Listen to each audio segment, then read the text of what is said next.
Hello students, welcome to my channel. This session will be taking up questions on LCM and SCF. In the previous video students, we have taken up the basic concepts of LCM and SCF. Based on those concepts, how questions can be asked in the exam, we will discuss a few of them. Here comes the first question.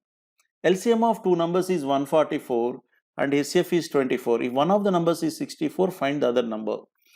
Students, please pause this video. Just try to answer the question, then continue watching it. So like that you do for every other question that follows here in this session, right? Okay, let's continue. You know, we discussed a concept, product of two numbers equals to LCM and SCF. So can we apply this formula here and solve the question? Let's see. Product of two numbers, one number is 64, let us say other number we don't know, let it be x. This is the product of the two numbers. LCM is how much? 144. What is SCF? 24. If you try to cancel students, I can say 16 nines, 16 4, 64, 4 6. Can I say x is equal to 50, 9 6 54? So that means the second number is 54. Can I say this is my answer? I'm afraid we'll say that in the examination under the pressure, but this is not the right answer. Why? Students, what do you mean by SCF of two numbers is 24?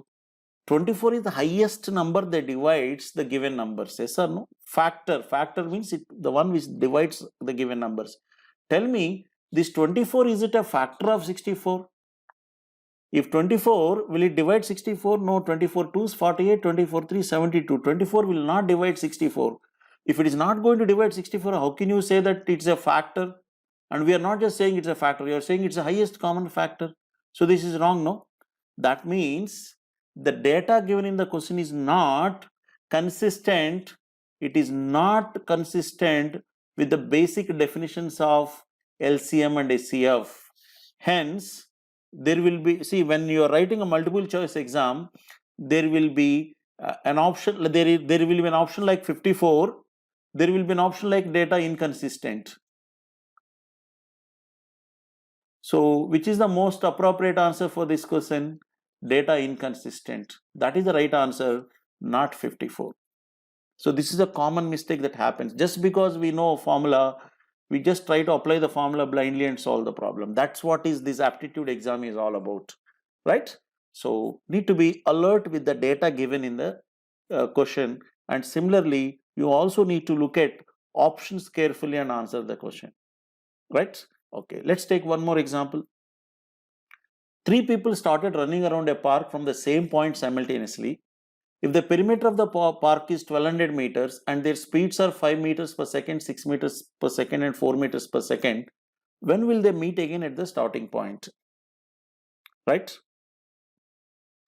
You might have, I said you pause the video and try and then come back, right? So let's start. Students, there is a park whose perimeter is around 1200 meters. So let's say people started here going around, running around this park. They're running around the park. So if I take the first guy, what is his speed? His speed is 5 meters per second. How much time he will take to complete one round? To complete one round, how much time he will take? You know, distance is equal to speed into time formula, you know.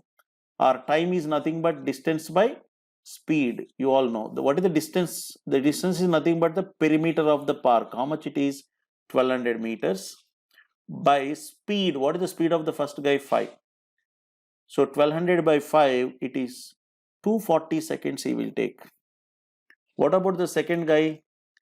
Again, he will the same 1200 meters, but his speed is 6. 1200 by 6, he will take 200 seconds. And the third guy, how much time he will take to complete one round? 1200 by 4, that is 300 seconds he take. That means the first guy will come every 240 seconds, he will be coming back to the starting point. Second guy will be coming back every 200 seconds. Third guy will be coming back every 300 seconds. Like this, if they keep continuously running, when will they meet again at the starting point? Means when it is a common, see, when different things are happening at different rate, every 240 seconds this guy will be coming. That means he will come at 240, next he will come at 480, 720 and so on. This guy will come at 200, 400, 600 and so on. This guy will come at 300, 600 and so on. When all of them will come simultaneously here means it is a common multiple of 240. It is nothing but common multiple. Among those common multiples, when they will come again means it's the LCM of 240, 200 and 300. Students, you know how to find LCM. If you do that, you get 1200. So students, after 1200 seconds, all of them will be there simultaneously. 1200 seconds means how many minutes? It is 20 minutes. So my answer is 20 minutes.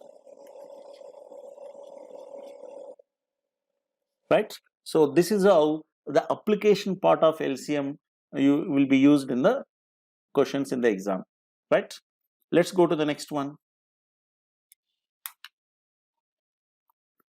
How many minimum number of identical square tiles are required to cover a rectangular floor of 12.6 meters and 15.75 meters? Students, let's take a rectangle. It is 15.75 meters means I'll convert into centimeters so that it will, the decimal will go. You know 1 meter is 100 centimeters. So the longer side which we call length is 1575 centimeters. The shorter side 12.6 meters which is called breadth is into 100. If I convert into centimeters, I get 1260 centimeters. Students, what are the minimum tiles required to cover this floor means I'll say I'll cut this a big tile equal to size of the floor, one tile. I mean, if it's possible. But then I can't do it here because this is a rectangle, but I want square tiles. So I can't cut that one tile equal to size of the room. Then how? What can be the size is the question. And you know, one more important condition is I want minimum tiles, I want identical tiles. These are the three key words: minimum, one, identical and square. Students, minimum number of tiles I want to use means I should use a big tile. And the big tile means, can I use a 100 centimeter tile? Is a square tile means length is 100, breadth is 100. Can I use a 100 centimeter tile? I'm just asking an example. What happens, students, if I put 100 centimeter tile like this?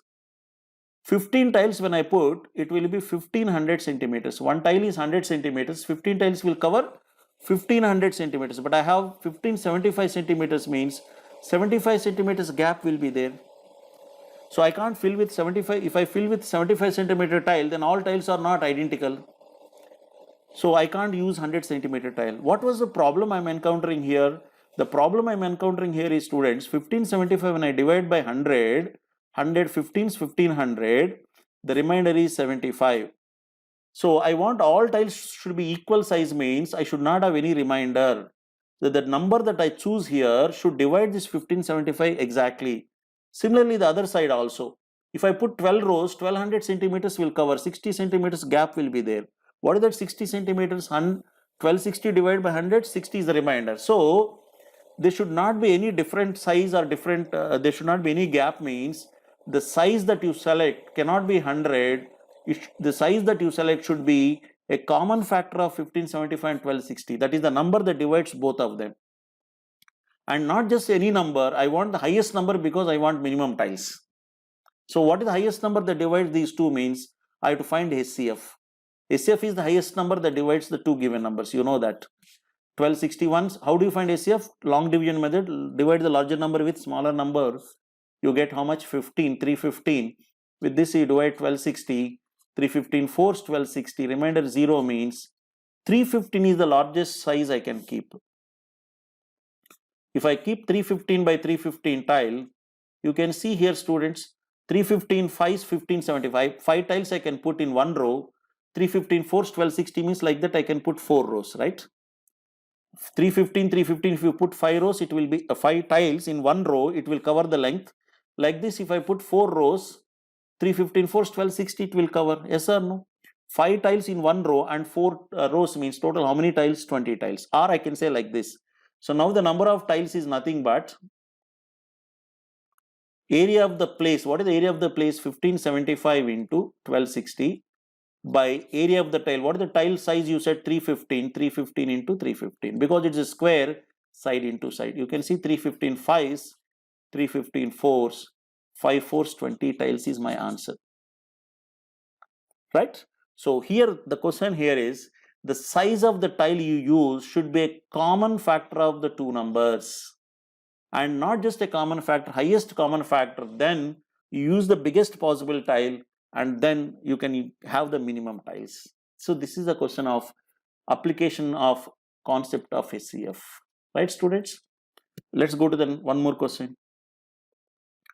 The HCF of two numbers is 10 and sum of the two numbers is 200. How many pairs of numbers are possible? Students, let's start with HCF of two numbers is 10 means 10 is a common factor of the two numbers. As I said, if 2 is a factor of 8, 8 is a multiple of 10. 8 is a multiple of 2. Similarly, if 10 is a factor of the two numbers, if two numbers if HCF is 10 means 10 is a common factor of the two numbers, means the two numbers are multiples of 10. Multiples of 10 means I can write them as, say, some 10a and 10b. That is 10 into a, 10 into b.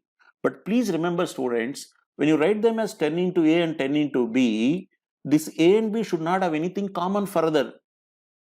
They should be co-primes. Why? Let me give an example. Suppose a is 4 and b is 6, students. I'm just giving an example. If I take a value as 4, 10 fours, and b value as 6, what happens? 40 here, 60 here. So now tell me, 40 and 60, what is the HCF? Is a 10 a factor? 10 is a factor, but is it the highest factor? No. 40, 60, highest HCF is 20. But you started the question saying HCF is 10. When I take 40 and 60, HCF will become 22s, 23s. 20 is the HCF. Why it is happening? Because you chose 4 and 6 for A and B. That 4 and 6 got a common factor of 2. 10 2's HCF is becoming 20. But since you already said HCF is 10, this A and B cannot have any common factors. Please remember that. That is the important point here. So rather, if two numbers don't have any common factor, we call them co-primes. So this A and B should be co-primes or relative primes, right? Once HCF of two numbers is 10, I assume them as 10A and 10B. Sum of the numbers is 200, means 10A plus 10B is 200. If I take 10 common on both sides, A plus B is 20. But please remember, A and B should be co-primes. So what are the possibilities? Means can I take 1 and 19? Yes. If 1 plus 19 is 20, and A and B can take 1 and 19, no issue. Can I take 2 and 18? No, 2 and 18 got a common factor of 2. Then it will become, HCF will become 20. No. 3 and 17? Yes. 4 and 16 can I take, students? 4 plus 16 will become 20. Okay, but 4 and 6 got a common factor of 4. HCF will become 40. I can't. Can I take 5 and 15?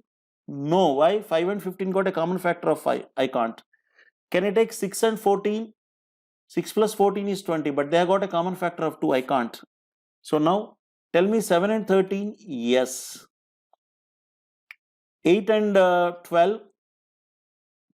8 plus 12 is 20. Can I take? No. There is a common factor of 4. 9 and 11. Yes, I can take. 9 plus 11, 20. 9 and 11 don't have any common factor. 10 and 10. No. So because everything is common. So how many pairs are possible? 1, 2, 3, 4 pairs are possible. In the place of A and B, I can substitute 1 and 19, 3 and 17, 7 and 13, 9 and 11. So how many pairs are possible? Means my answer is 4 pairs are possible. So students, important point here is to take from this question is, when I say HCF of two numbers is 10, the two numbers are multiples of 10, hence we write them as 10A and 10B. But please remember, A and B should not have anything common factor further, because you already taken the highest common factor. Rather, A and B should be co-primes, right? Like this, a few questions. These are all questions given in some different exams in previous year, students. Like this, on the basic concepts of LCM and HCF, you will get questions. In the following videos, we will see the different models of LCM and HCF, how in different exams, what are the 3 different models of LCM that are asked, what are the 2 different models of HCF, those we will discuss in the following videos, right? Thank you, students. Please do subscribe to my channel so that as and when I upload the new videos, you will get the notifications so that you don't miss out anything. And if in the meantime, if you have any queries, please do mail to me, sr.gorantla1@gmail.com, or you can also reach me at Facebook, Instagram, Twitter, and LinkedIn at srgorantla. Thank you. We'll meet in the next video.